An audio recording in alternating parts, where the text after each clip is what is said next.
Hi guys, so we're going to work on crow pose. So I have a few props that I want to use in crow pose because I think that crow pose is a posture in yoga that more or less psychs us out because we are lifting our body weight off the ground and our head is going straight for the floor.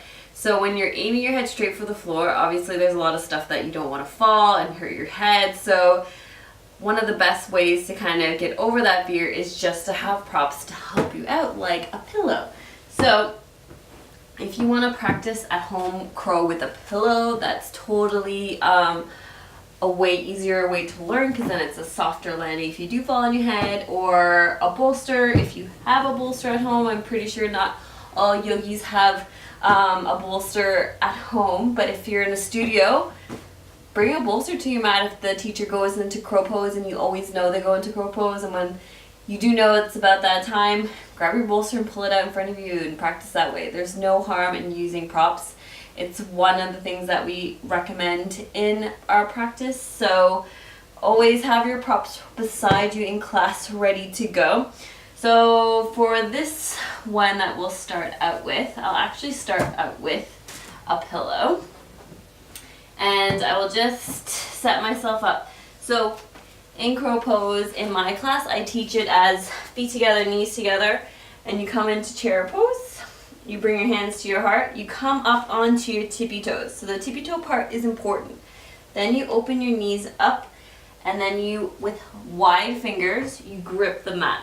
The reason why tippy toes are important, so the knees come high up and press into your biceps, so it's pressing the back of your arm.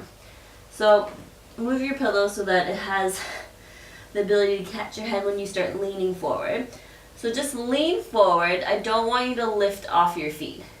Just lean and apply pressure to the back of your biceps. So your arms, your biceps are trying to create a shelf. Then just lift one foot. Press the knee into the back of the bicep and then bring it back down. Then press the left knee into the back of the left bicep and just feel that pressure, and it kind of hurts, and then put it back down.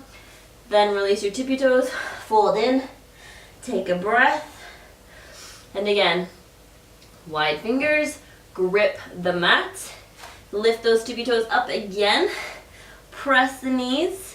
This time, if you want to lift off, don't look straight down, look forward. So you're trying to look to the top of the mat. You're not trying to go forward, look down, because that's where you're going to go. If you look forward, you are going to just lean forward.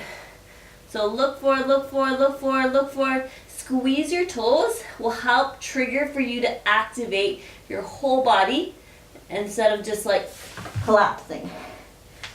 If you collapse like that, that's totally fine. Just come back in, come up onto your tippy toes. Again, grip the mat. When I mean grip the mat is apply pressure with the back of your palm. So your palms are pressing into the mat. So you're shooting your strength back up into your arms as your weight is pressing down. So it's kind of pressure's going up and pressure's coming down. Don't just have all your body weight pressing down and you're not pushing back up. So again, fingers wide, come up onto those tippy toes, lift those toes, flex the toes, curl them back, look forward, squeeze everything you got, squeeze, squeeze, squeeze, squeeze, squeeze, and then come back. Voila! So another thing that I like to practice with a bolster or a higher pillow is sometimes to actually just put your head, so come up onto your tippy toes the way you would, and actually lean forward so your head actually touches the pillow. So you're kind of doing like a headstand, the 3 tripod headstand. And then the reason why, I just want you to come and squeeze your toes up, lift your feet up, and so you kind of feel what it's like for your for your knees to be pressing into your biceps. And then what you do is you lift your head up, look forward, and hold your crow pose. You come out of it. So the pillow can actually help you learn what it feels like for your for your legs to be off the ground. And then once you come out of it, sometimes when you come out of it, you feel that momentum. And if you squeeze and grab that balance, so I'll show you, your head's down, as you were like trying to come out of it, instead of touching your toes down, just hold it. So instead of going into it that way, start with your head on the ground and come out of it and grab crow as you're coming out of it. So that's another way that I like to help students practice their crow.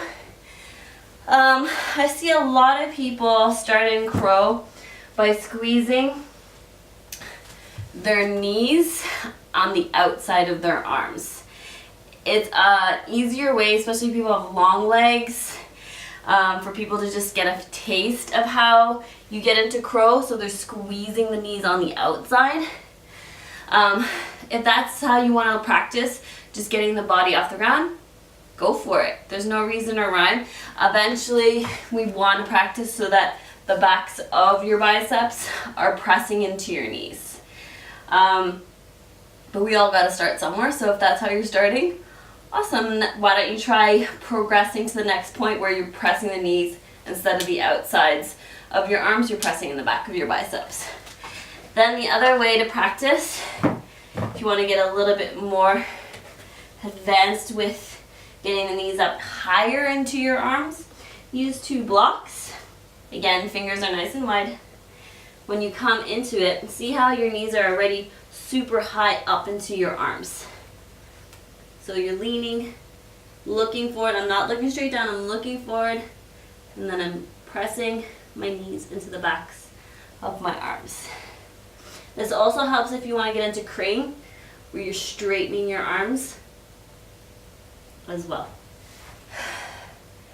So those are 3 props. Lots of ways to try to practice your at-home crow. It's totally up to you and how you want to figure out learning and playing around with crow. Crow is a lot of fun, but it's a lot of practice, trial and error to get there, and make it fun. Put on some fun music and practice your crow pose every night, or when you're watching TV, however you want to do it. Don't be afraid to fall on your head and just go for it. That's the best way we learn in life, because then we learn how to get back up and do it again. So I hope you found this helpful and encouraging you to give crow a chance and try it at home every night, every other night, once a week, whatever it may be. But anyways, I will leave it at that, and I'll see you next time on the mat. Bye!